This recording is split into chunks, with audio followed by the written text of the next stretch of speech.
Hello everybody, welcome to my channel. Hola, namaste. Today we are going to be covering another game of Vishwanathan Anand.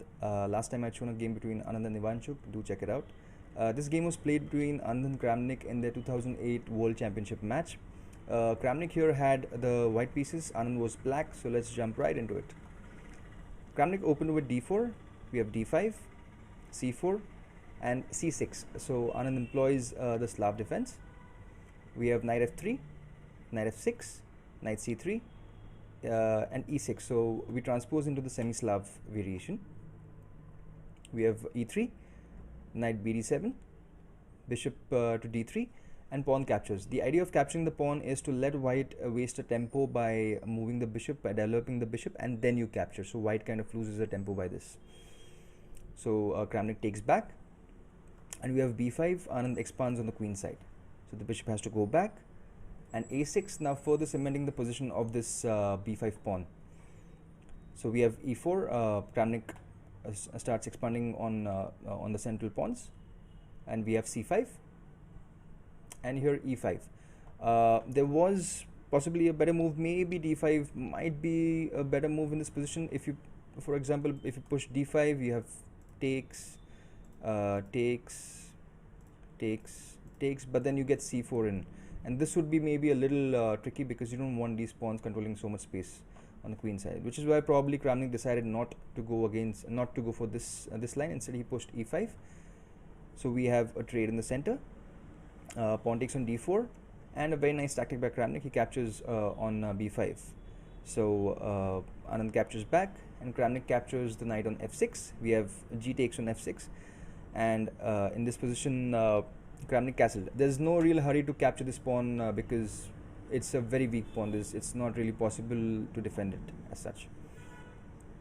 So queen to b6, now adding some protection to the d4 and the b5 pawn. We have queen to e2, now attacking this pawn. Bishop b7, developing the bishop to a very nice diagonal. As you can see, this bishop is really doing a good job on this diagonal. So we have bishop captures and rook g8. The idea is that if at all the queen moves from this diagonal, it will become from the defense of this knight on f3, it becomes possible to capture the knight on f3 because, well, the rook is eyeing the king and it's not, the pawn is pinned basically. So we have bishop to f4, a nice developing move, and as you can see, this bishop now the white bishop controls this diagonal at doesn't allow the rook to come to say b8, and it can be a very dangerous piece. So Anand decides to develop his own bishop and exchange white's strong bishop.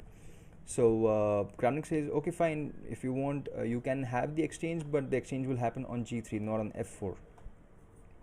So Anand pushes f5 and rook c1, and we have f4, pushing the bishop to the only square possible, which is h4, and Anand retreats back with his bishop. He really wants to get rid of this bishop.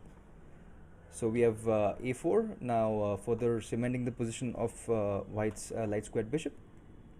Anand captures, knight captures, and king e7, now putting the king on a very safe square. As you can see, now the rooks are connected because Anand did not really castle, so the only good square for this king was to come in the center, which he did. And we have rook c1 and rook a1, a3, my bad. Honestly, I do not understand the motive behind this move, because in this position Anand can just play rook a to c8 and you have to capture the rook, and then what are you going to do? So let's see what happens. If you guys can figure out what this move was for, please leave it in the comment section. I'll really appreciate that. Would love to know your inputs about it. Anand plays rook a to c8 and Kramnik has to capture. Anand captures back, and as you can see now, there are a lot of back rank weaknesses. The king has no escape square to go, so in case rook ac1 lands, that's going to be really bad for black. The only way is to defend with the queen, and then you lose the queen and the game. So Kramnik has to come back to a1, which is why I said what is the purpose of that move. Queen to c5 and queen g4. Queen gets centralized and now adds defense to both these pawns, also controls the e file. And we have knight to f3, now attacking the queen. So queen goes back to f6, rook comes to e1, rook c5, Kramnik pushes the rook away, rook comes to c3, and this was the first blunder in the game. Uh, so basically, what Kramnik thought in this position, that he could capture this pawn, and if he gave up the knight, he would get the bishop later on. So let's see what happened in this position. So Anand obviously captured the knight, and we have rook to d1. Now you can see he's attacking the queen. Also, this knight is being attacked by the bishop. But in this position, there is an in-between move. Anand did not move his queen immediately. He played knight to f6. Now he attacks Kramnik's queen. Probably Kramnik saw all of this, but later on he missed one big move which just made things very bad for him. So Kramnik captures the queen.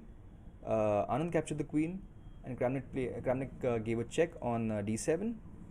So the king moves, and in this position, Kramnik thought, okay, fine, I can capture the bishop, and if there's a check on c1, I have my own bishop to come and retreat, because it protects the f1 square. But he missed one very important move, and again, one of the amazing moves in chess history, I would say. So Kramnik captured the bishop on b7, and Anand goes for it. He goes for rook c1 check. The king has no place to go, so the only move in this position is bishop comes to f1. And now I'm going to ask you guys to find out what Anand played in this game. It's just a gem of a move. Like I said, one of the best moves in chess history.